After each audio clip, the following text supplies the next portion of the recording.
she's a weapon for Democrats. These extremists are trying to take us backward. Well, we're not having that. And weaponized by Republicans. We will have a female president of the United States. The hard truth, it's either going to be me or Kamala Harris.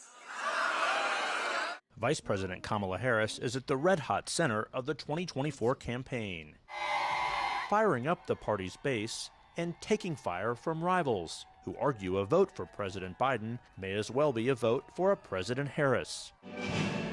While vice presidents are always a heartbeat away from the presidency, Harris's burden is even higher, as whispers of concern over Biden's age have dramatically escalated.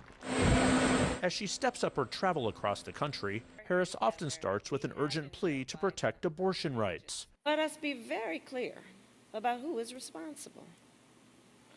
Former President Trump handpicked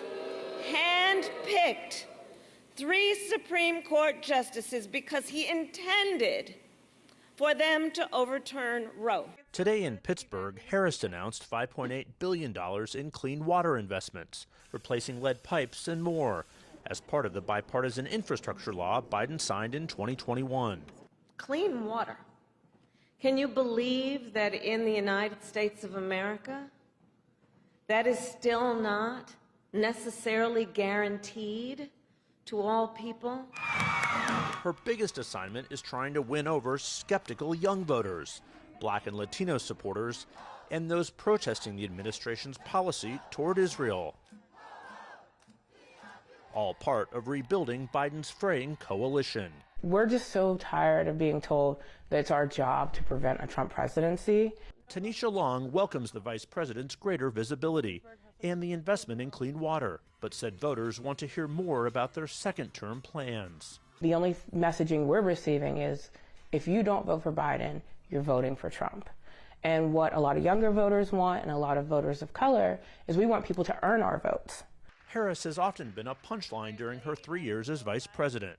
I went off script a little bit. But allies now believe she could be a critical lifeline for a re-election bid facing steep challenges, a second impression she's trying to make by taking on Donald Trump. Former President Trump has made clear time and time again, his fight is not for the people. He fights for himself.